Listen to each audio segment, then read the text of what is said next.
The Modesto Metro Conference is currently made up of 7 schools: Modesto High, Beyer, Downey, Enox, Davis, Johansen, and Gregori.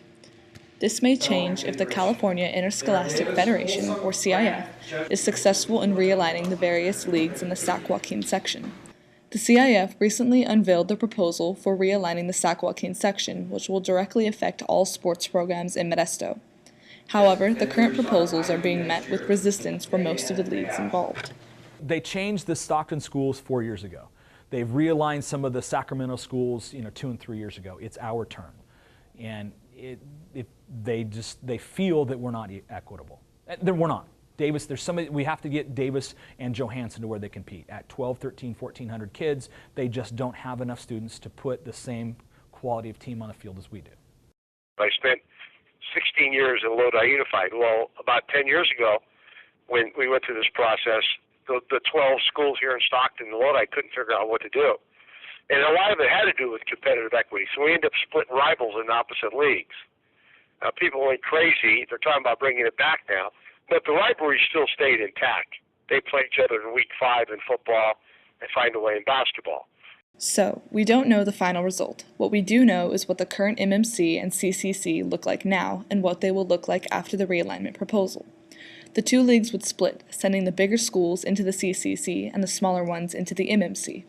The change would also include Oakdale in the MMC and Modesto Christian for basketball only into the CCC. The current location of the 2 leagues makes sense. The MMC is situated around the Modesto area in the north, while the CCC is located further south from Turlock all the way to Merced. If the realignment were to go into effect, you'd see the 2 leagues dispersed between the north and south. The money to send schools to places like Merced and Atwater, that's going to come directly out of any ticket revenue that we make, and the school district most likely won't have money to increase transportation for athletics. For example, if the Gregori football team was bused to Beyer, all 3 levels would share one bus for the night, the bus itself costing around $266. A round trip to Beyer is 14 miles, making a total of 3 trips back and forth would be 42 miles, costing $123. Total cost for the evening, $390. This is the cost of busing the Gregori football team to Merced. For just the varsity bus, it would cost $173. A round trip to Merced is 100 miles, costing $295.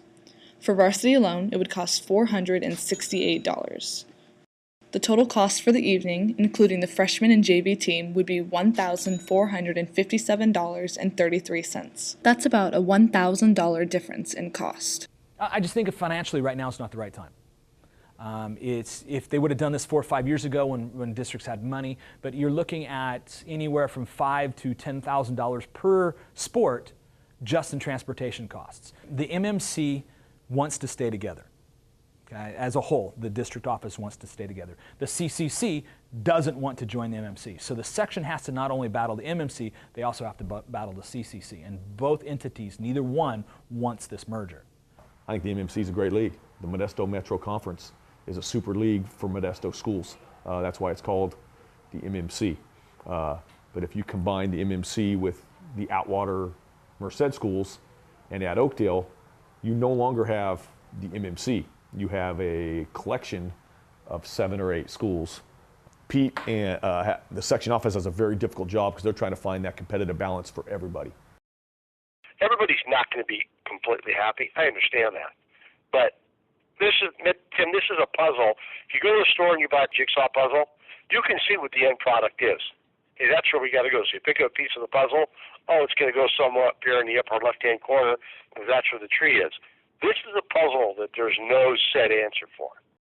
What the end result is, nobody knows as of today. I think they have a point. That we do have to do what's right, but there's got to be, in today's day and times with today's budget and everybody talking about canceling sports, there has to be some type of compromise. You use a great term, compromise. What does compromise mean? Getting your way? To me, it's not me getting my way. I'm not a voting member. I can do what is right, Tim, or I can do what is popular. And in my tenure, I have tried to do what is right, and I've lived by that adage, and I believe very strongly in it.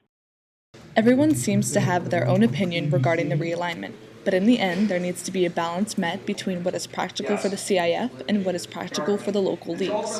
For now, the CIF is considering counter-proposals that were presented at the realignment meeting on January 29th. There will be 3 more meetings held, one on February 19th, one on March 12th, and the last will be held on April 9th if a decision has not been made by then. With Tim Gallagher, I'm Katherine Siciliani, reporting for JAG Network News.